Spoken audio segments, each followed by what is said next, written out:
有没有想到，全球最强的国家美国跟中国两个都想要控制台湾？你没有想过为什么吗？你真的以为中国不知道中华民国跟中华人民共和国是两个分开的国家吗？或是你觉得美国真的是台湾的好朋友吗？你真的这么天真吗？当然有另外一个理由。醒来，欢迎来大人世界。原因是如果没有台湾，现代世界是不可能的。对，我没有夸张，全球的现代社会都是靠台湾。你可能会觉得我这样讲话很夸张，我觉得你不知道更夸张。因为说实话，大部分的台湾人不知道这件事，被洗脑到那个程度。但是如果你看完这集，然后你有独立思考的能力，你会理解。对，你没有听错，全球都是靠台湾。你不相信，我解释给你听。现代社会都是靠3C 产品来过生活，手机、电脑、车，或是医院的设备、国军设备、飞机、家电、电梯。如果没有这些东西，没有现代社会。你可以想象，没有手机、没有电脑，或是医院没有现代设备吗？我们会回到阿公阿嬷的社会，对不对？然后我告诉你，那些产品都有一个空洞点，他们需要用芯片，没有芯片，没有现代社会。那你猜猜看，全球60%的芯片谁生产？台湾，没错。那最高级的芯片，全球的90%谁生产？也没有错，就是台湾。生产芯片是一个很复杂的事情，但是台湾做得到，其他的国家需要至少10年才可以达到台湾的程度。但是10年内，台湾会更远。2024年，台积电会开始生产3纳米的芯片，最新的、最厉害。那现在你懂为什么中国想要台湾吗？你了解为什么美国在保护台湾吗？那我问你，学校会教这些吗？如果没有的话，打开你的耳朵，因为阿多啊简单给你解释，台湾生产全世界大部分的芯片，韩国跟美国有一个小部分，但是不可以跟我们比较。那是为什么？如果你控制台湾，你会控制全世界。那你现在知道为什么中国一直在买政治人物跟媒体来说服你们？亲爱的台湾人，亲爱的小粉红，对，没有错，这辈子你都在被洗脑，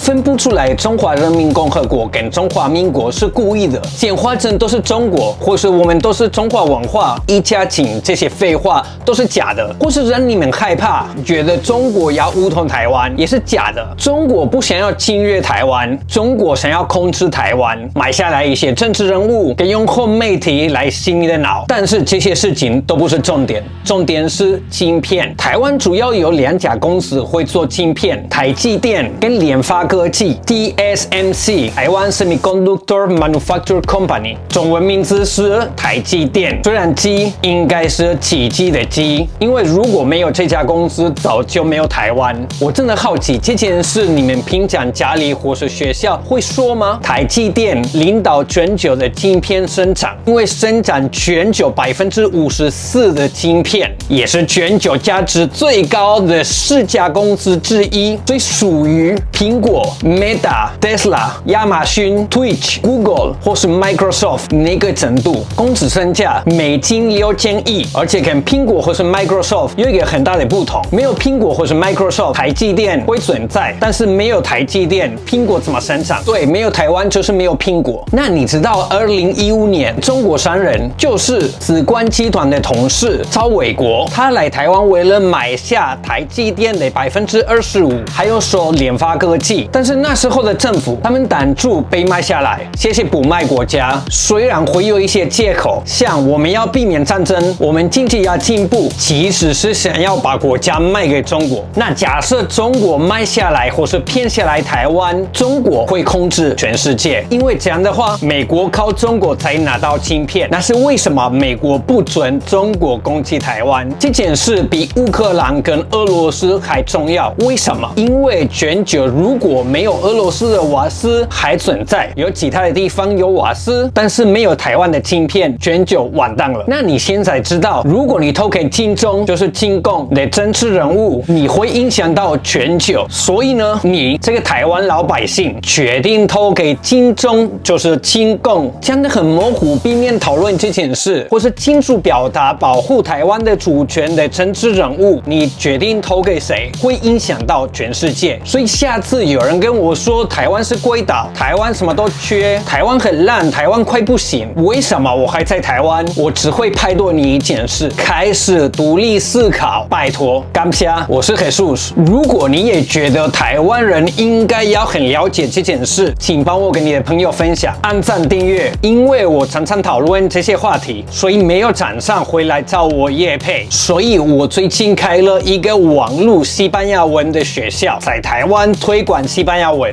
连接在1楼。我决定讨论这些话题，很辛苦，因为除了每天都被威胁，而且每一个月赚的钱不够来过生活。但是有一个很大的好处，我想要说什么我就说什么，我的言论是完全自由，没有中共，没有国民党，也没有民进党来控制我说的话。台湾自由，台湾加油，我们一起努力。